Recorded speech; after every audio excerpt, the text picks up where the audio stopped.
Hey, what's going on, people? It's your boy Brown Baldy, yet again coming in for a new reaction for another video from my boy, The Critical Drinker.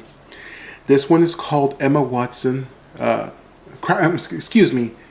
Crash and Burn, the Emma Watson story. My mistake. But it's self-explanatory what this video is going to be about, so I can speculate, but we might as well just get on with it. Oh dear, it's not a very good time to be Emma Watson, is it? From child actor to indie darling to big budget star, and finally to whiny, controversial and divisive activist, increasingly disconnected from reality and now publicly ridiculed by one of the biggest names in modern culture in what may go down as the most savage dressing down in history. Ever since she exploded onto the big... I heard about this very recently, that apparently there was some sort of falling out between J.K. Rowling and her. I don't know the details, so I'm curious. Big screen with the Harry Potter franchise, her acting has carried her to the very cusp of A-level stardom before it all came to a shuddering halt in one of the most baffling acts of career self-sabotage outside of Rachel Zegler. It's Hollywood, baby. A woman who pinned her reputation, her public image, and her entire worldview on whatever happened to be most popular at the time, never considering that the cultural winds might change and what's popular today might not be popular tomorrow. So saddle up, dear viewer, grab your wizarding wands and whatever other stupid shit they use in Harry Potter, and let us examine the crash and burn of Emma Watson. Emma Charlotte Duer Watson was born in Paris, France in 1990 to a pair of wealthy lawyers. She's a Frenchy girl, huh? Oh, from privilege already, wealthy lawyers. So naturally she grew up with all the benefits of having wealthy parents, private schooling, tuition, multiple homes, and access to any clubs and interests she wanted to pursue, one of which turned out to be acting. Fuck me, she basically is Hermione Granger. Anyway, by 1999, a series of books about a boy wizard were turning out to be pretty popular, and work soon began on adapting them into a movie franchise. For this, they needed a bunch of child actors to play the three leads, including Hermione. Their searching soon led them to the Oxford Acting School where Watson was studying, and after no fewer than 8 auditions, she was finally cast in the role. And well, all I can say about her early performances is, you can tell that she was a theatre kid, that's for fucking sure. I'm Hermione Granger. And you are? Piss taken aside though, for a 10-year-old that had never acted in a movie before, I guess she was fine. Daniel Radcliffe was way better though. Anyway, you don't need me to tell you that the Harry Potter movie... I gotta say that for sure. Daniel Radcliffe, he does seem to be like an actor who really takes the job seriously. Say what you want about him, but for what I've seen, when he does a role, that guy gets into it, so mad respect. Movies would go on to become a global phenomenon over the next several years, keeping Watson and her co-stars so busy that she literally didn't act in anything else until 2007, when she appeared in the TV movie Ballet Shoes, a film that landed mixed reviews and didn't do a whole lot for her career. In public, the Harry Potter series was going from strength to strength, but behind the scenes, the cracks were starting to show. Watson and the others were burned out by the constant demands of filming and promotional tours, and when it came time to renegotiate her contract after the Goblet of Fire, she seriously considered leaving the franchise altogether. Still, she was eventually convinced to sign on again. It's amazing what a multi-million-dollar paycheck can do for a girl, isn't it? And by 2011... That is true. I mean, I could imagine it must have been tough doing all that shit. Like, constantly, especially at a young age. It must have been a lot of hard work. But then again, they were paid very well, so... And the series came to a close with Deathly Hallows Part 2. For the first time in more than a decade, Watson was on her own. She'd basically grown up with Harry Potter, she'd never had a normal childhood or lived a normal life, and she likely never would. Keep that one in mind because it'll be important later. The question now was how to escape the long shadow of Hermione Granger and forge a career of her own. Her first few outings were mostly low-budget indie movies, everything from biopics like My Week with Marilyn to romantic dramas like The Perks of Being a Wallflower, and even heist movies like Bling Ring. None of them were big hits, but they did at least prove that she could be more than a mildly annoying bookworm with crappy hair. 2014 saw her move into big budget. You know, for what I heard in that little scene we saw, that was from the movie This Is the End. If I remember correctly, she was a little bit hard to work with, or I don't know if she just found the film to be a little messed up or too much for her. I think she might have had an issue with that scene involving Channing Tatum. For those of you who know, you know. Budget filmmaking with Darren Aronofsky's Noah, followed up by low-budget thrillers Colonia and Regression. No matter the budget or the quality of the movie, one thing that stayed consistent were the positive reviews for Watson's acting. Now in her mid-20s and arguably at the peak of her career, she was developing a reputation as an eclectic and confident performer, willing to take on challenging roles and play against type, equally at home on the big or the small screen. An actor who wasn't just chasing fame and money, but taking on projects with actual artistic merit. Well done, Emma. Her star was rising. She was rapidly becoming the new it girl of Hollywood. Young, talented, intelligent and sophisticated, she could navigate interviews like a pro. She was a natural in front of the camera and she held all the correct opinions on important political topics. When the Me Too movement kicked off, Emma was all over it like a fly on shit, making speeches about feminism, establishing activism groups and even getting appointed to the UN as their goodwill ambassador for women. Because truly, no one understands the plight of women in repressive third world regimes better than a multi-millionaire, privately educated theatre kid Hollywood actress that's never held a normal job in her entire life. Really? Dude, for real, like honestly, enough said. That's the problem with going on with all these things, you know, like, I love movies. I appreciate actors who take their craft seriously. My favorite actor is Tom Hardy. May peace be upon him. I'm just kidding. But my point is that I don't think anybody in their right mind appreciates these people trying to preach about the greater good.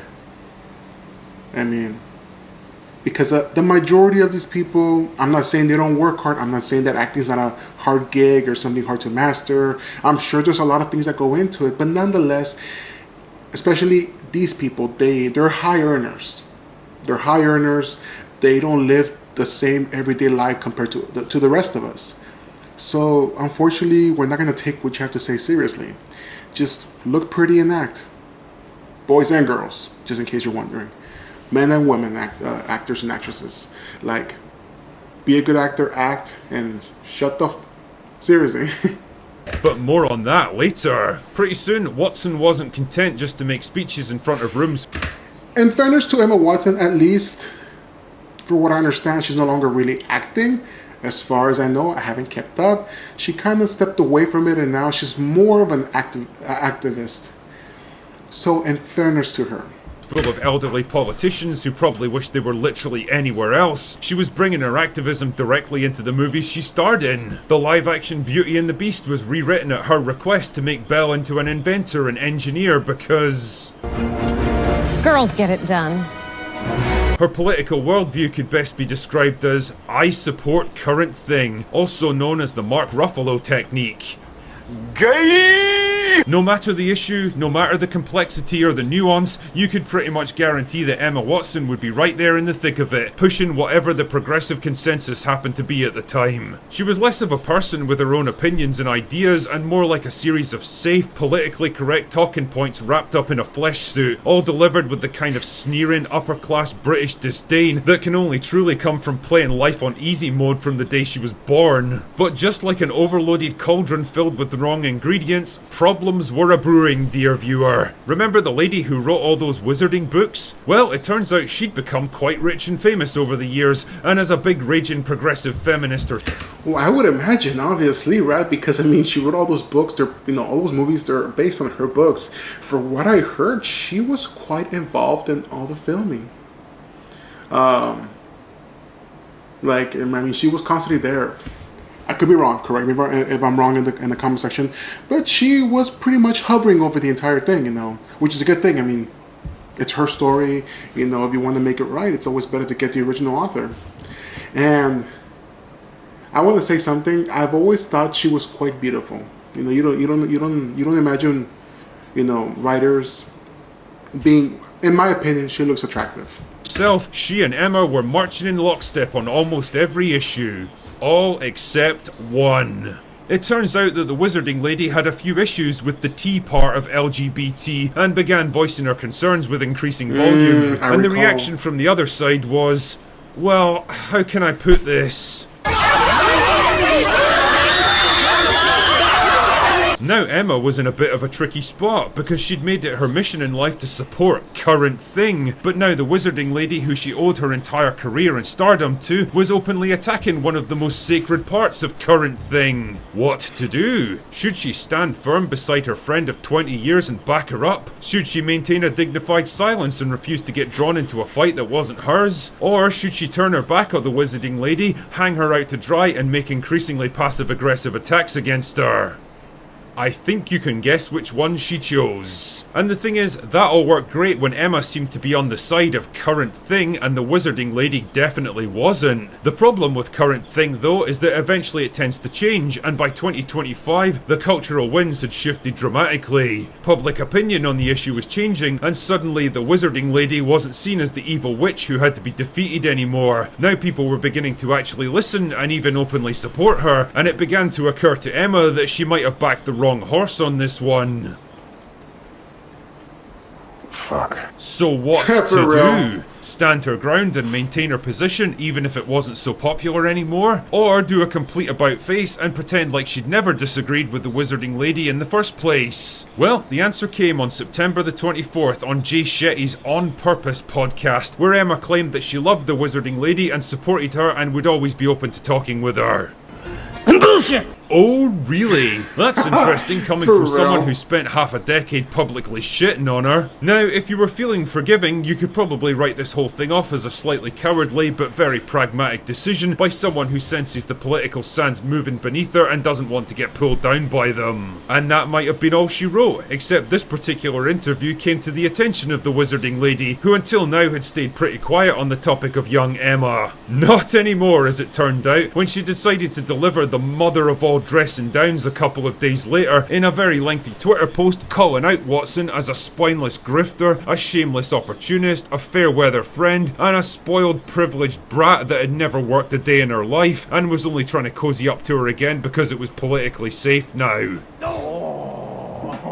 Damn, bro, I've seen Mortal Kombat fatalities that were more forgiving than this. I've seen many a debate, many a scathing put down and brutal rebuttal in my time, but never in all of my days have I witnessed a person publicly dismantled with such brutal finesse. It wasn't just a takedown, it was a full-scale verbal evisceration, and proof that if there's one group of people you really don't want to piss off in the online space, it's fucking writers. Especially billionaire writers with hundreds of millions of fans behind them who built their entire careers out of basically nothing. With that one post, Emma Watson's public persona was transformed from a slightly preachy but relatively respected activist to the living personification of everything that people find so repellent about Hollywood actors. The smug, patronising, I know better than you attitude, the echo chamber mentality that comes from a life of privilege and luxury, the mindlessly predictable conformity masquerading as sophisticated intellectualism, and worst of all, the willingness to abandon any position the moment it becomes unpopular. She wasn't just opinionated and insufferable, she was a coward. And for someone who built their entire brand on fearlessly speaking truth to power, well, that was the most damaging revelation of all. So what's next for Emma Watson? Can she possibly claw her way back from this? Well, her movie career basically ended 5 years ago when she pulled the plug on acting to focus on activism, so I don't really know if there's any momentum left behind her, even if she wanted to make a comeback. She's 35 now, which isn't exactly old, but it ain't exactly young either, and it's definitely not a good age to try to build your career back up after wasting your prime years in the wilderness. She's not likely to make much progress as an activist either now that her cover's been blown and she's willing to soften her position on the whole tea issue. Because if there's one thing that particular group of activists won't accept, it's betrayal. So it kind of feels like she's fucked either way. Emma Watson really is proof that if you stand for nothing, well, you'll fall for anything. Anyway, that's all I've got for today. Go away now. Okay, so that was Crash and Burn, the Emma Watson story by our boy, The Critical Drinker. Do not forget to go to his channel, subscribe to him, support him. His video, I am simply a reactor. With that being said, yeah, everything he said was right on the money. I do like that scene where like, here at this point, just shoot yourself. You know, just do it yourself. Do it with some dignity. But but yeah, towards the end, the last part, you know, if you stand for nothing, you'll fall for anything. And yeah, she should have just stuck to her guns, you know. Honestly, when it comes to things like that, sometimes the best things you can do is just stay quiet, you know. If you're not really sure which way to go, stay quiet, you know. But the problem here is that, for what I understand and for what he explained, is that they were good friends. They really got along, and you know, and obviously you can't expect someone to forgive you after the way you pretty much, you know, made them seem like the devil. And that's what Emma Watson did. And yeah, and that's what happens. That's what happens when you betray your friends, or you don't stick by your guns. But yep. What else is there left to say? Either way, that was my reaction. If you liked it, and if you have it in you, please do me a favor. Give me a like and subscribe, comment, share, all that good stuff. How about you, bro? This is your boy, Brown Baldy. Thank you so much for joining me. And you have a good rest of your day. And you all take care.